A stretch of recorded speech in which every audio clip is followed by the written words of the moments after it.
ဖေဖော်ဝါရီလအစောပိုင်းကကစားခဲ့တဲ့ Aston Villa နဲ့ပွဲစဉ်ဟာ United အတွက်တော့2 ဂိုးဆိုတဲ့ရလဒ်နဲ့ရှုံးနိမ့်ခဲ့ပါတယ်။အဲ့ဒီည United ပရိသတ်တွေအတွက်တော့တကယ်ကိုစိတ်ပျက်စရာညတညဖြစ်ခဲ့ပါတယ်။ကျွန်တော်တို့ဘက်ကရရှိခဲ့တဲ့အခွင့်အရေးတွေကိုအသုံးမချနိုင်ပဲ Villa ရဲ့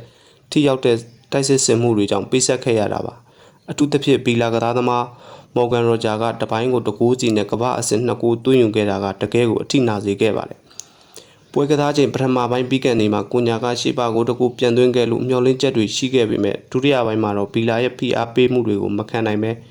အချုံးပေးခဲ့ရတာပါဒီရလက်ကကျွန်တော်တို့အသင်းရဲ့ခန်းစစ်ပိုင်းနဲ့ကစားကွက်အကူပြောင်းမှာဘလောက်ထိဟာကွက်တွေရှိနေလဲဆိုတာကိုအထင်ရှားပြသသွားခဲ့ပါတယ်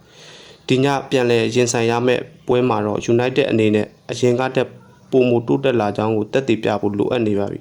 ထိတ်တန့်အသင်းကြီးတစ်သင်းအဖြစ်ပြန်လဲရက်တည်ခြင်းနဲ့ဆိုရင်တော့အခုလို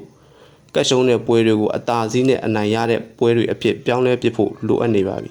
အားလုံးကျေးဇူးတင်ပါတယ် United Way YouTube Channel ကနေပြန်လည်ကြိုဆိုလိုက်ပါတယ်